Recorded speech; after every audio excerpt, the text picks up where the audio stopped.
Hi everyone, कैसे हो आप सभी। और सीटेट की तैयारी कैसी चल रही है, जिसका एग्ज़ाम दिसंबर में होने वाला है।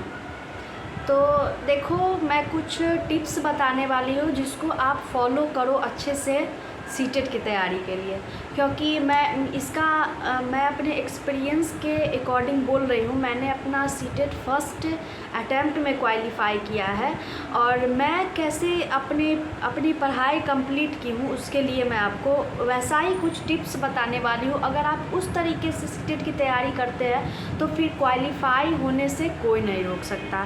देखो, फर्स्ट टिप्स तो आपका है कि सिलेबस को समझ कर पढ़ाई करना। पहले सिलेबस देख लो कि कौन कौन टॉपिक से कितने मार्क्स के क्वेश्चन आते हैं और क्या क्या कंटेंट है। उसको अगर समझ के आप अच्छे तरीके से अगर पढ़ोगे तो क्वालिफाई होने से कोई नहीं रोक सकता।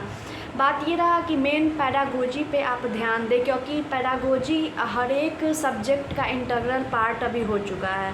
तो आप अभी सीडीपी पे ज़्यादा फोकस करें। फिर सेकेंड टॉपिक है हमारा स्टडी मटेरियल। देखो, मैं ये नहीं बोलती हूँ कि आप इस चैनल पे चले जाओ, वहाँ से सारी चीज़ पढ़ो, वहाँ से ऐसा नहीं है। आप है ना क्या करो, मतलब ज़्यादातर एनसीईआरटी के बुक्स को फॉलो करो 1 to 8 के लिए, ठीक है। तो वो तो जानते हो, बीएड वाले 6 to 8 में ही दे सकते हैं, मतलब, और डीएलएड जिन्होंने किया है वो 1 to 5 में भर सकते हैं। तो आप एनसीईआरटी बुक मेनली फॉलो करो और सभी जगहों से पढ़ो और उसके बाद अपना एक नोट्स तैयार करो और नोट्स से पढ़ो। ऐसा नहीं कि हम इस चैनल पे पूरी फुल्ली डिपेंड है, ऐसे करने से नहीं होगा फिर। तो आप इस तरीके से, उसके बाद है फिर टाइम टेबल। तो मैंने भी अपना जब सीटेट फर्स्ट टाइम में क्वालिफाई किया था तो मैंने भी एक टाइम टेबल बना रखा था कि मुझे इतने घंटे ये चीज़ पढ़ने, इतने घंटे ये चीज़ पढ़ने। तो आप ना एक प्रॉपर टाइम टेबल बनाओ जिससे कि आपको ये सारा सब्जेक्ट आपको इक्वल बेसिक पे चलते रहेगा। कोई भी सब्जेक्ट छूटेगा नहीं कि आपको ज़्यादा नहीं पढ़ना है, आधा घंटा ये सब्जेक्ट पढ़ो, आधा घंटा मैथ्स पढ़ लो, आधा घंटा ईवीएस पढ़ लो, कुछ ऐसे करके आप प्रॉपर टाइम टेबल अपना कंप्लीट करो। फिर उसके बाद फोर्थ टिप्स जो है हमारा वो है कॉन्सेप्ट क्लैरिटी।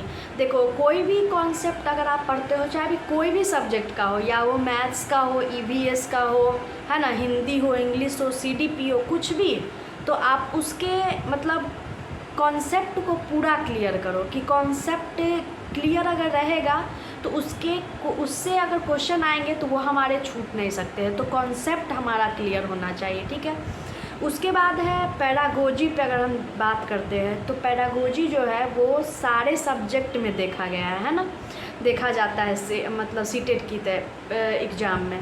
तो आप मेनली फोकस ज़्यादातर, ऐसा नहीं है कि आप अदर सब्जेक्ट को छोड़ दो, ऐसा नहीं करना है, लेकिन आप सीडीपी पे मेन फोकस करो, है ना, क्योंकि सीडीपी बहुत ज़्यादा इम्पोर्टेंस रखता है।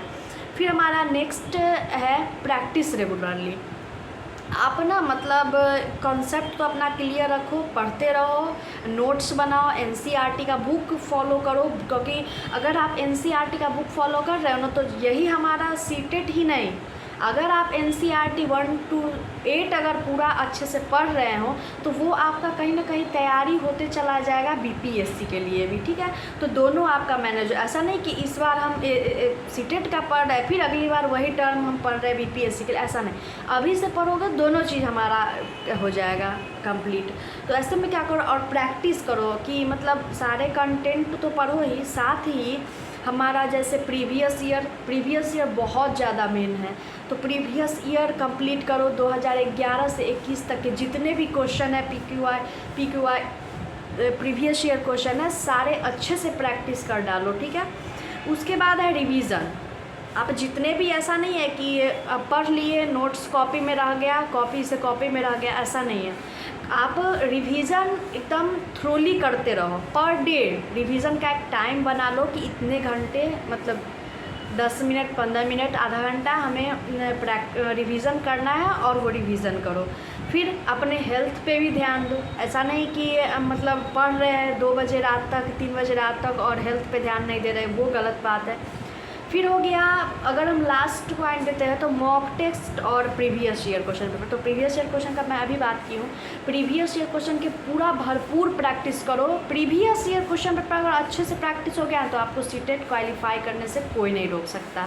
तो वो करो, रिवीजन करो। और हाँ, एग्ज़ाम टाइम में अगर आपके पास पेड करने का, पेड नहीं करना चाहते हो तो कोई बात नहीं, इतने सारे चैनल सब पे आता है मॉक टेस्ट, है ना, वो मॉक टेस्ट दे दिया करो, जिससे आपके स्कोर पता चल जाए कि आपकी तैयारी कहाँ तक है। और देन उसके बाद आप फॉर्म भरो और सीटेट का एग्ज़ाम दो। आपको क्वालिफाई होने से कोई नहीं रोक सकता, ठीक है।